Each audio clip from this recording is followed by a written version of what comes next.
In the canyons above Beverly Hill, last year, it was the headquarters of one of the most unlikely criminal organizations ever to hit California.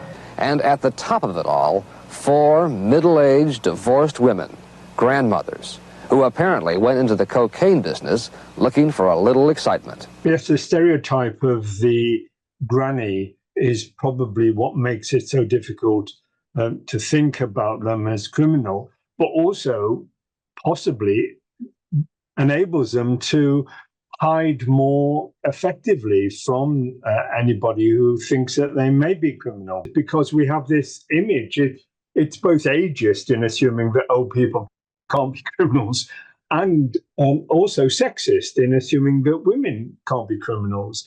It is true that when women are criminal, they tend to be non-violent, although that's not totally unknown, but they tend to be fraudulent or to be behind the scenes managing things. So there will be some difference in the types of crimes we might expect women to carry out. But when it comes to somebody who is, as you're suggesting, third generation, a gangster granny, I think there are 2 or 3 aspects of that that are probably what needs to be considered.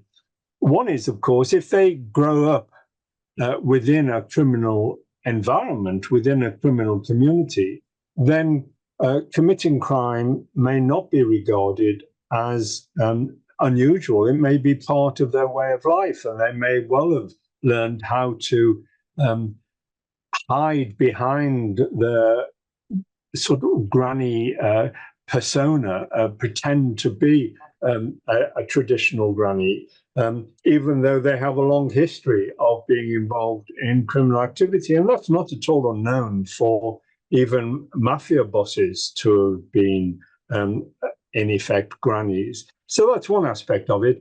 Another aspect of it, of course, is the other side of the coin, really, of being a grandmother, of wanting to help and be supportive. And you may be aware that your children or grandchildren have found their way into crime, but that doesn't make you, in a sense, stop loving them or stop wanting to help them. And that could lead you into a criminal activity to try and help them and support them, even if it meant getting drugs to them or in some other ways finding an activity that will help them.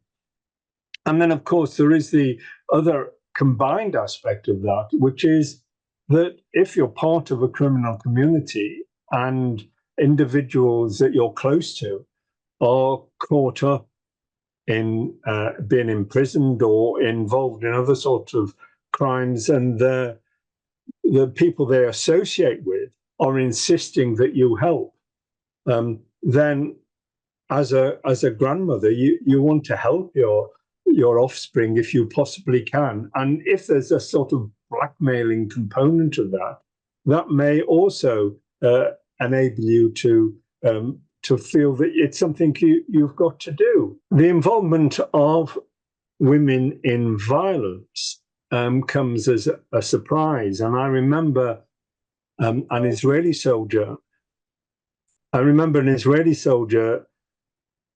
telling me that he was trained that if we was going into a hostage situation or a kidnap or hijacking situation where there were both male and female terrorists that they had to deal with, that he had to be sure to disable and possibly kill the female terrorists as soon as possible, because it was totally against his nature and the nature of most people to actually think that women could be violent, and that you therefore have to be trained against that in order to deal with it.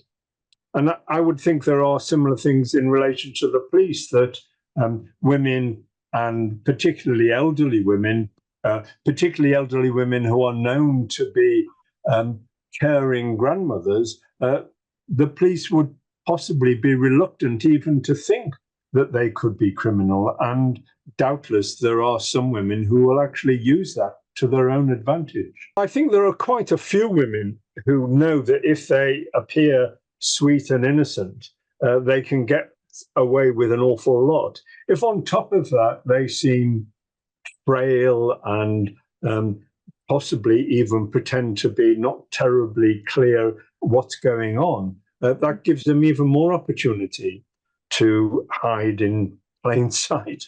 It's certainly nothing new for women to be involved in crime and to be involved in violent crime. You only have to go back to Italy of the Borgias to know about the poisoning that was carried on by women, or in the 19th century, women who deliberately killed off their lodgers in order to get access to money that was coming to them.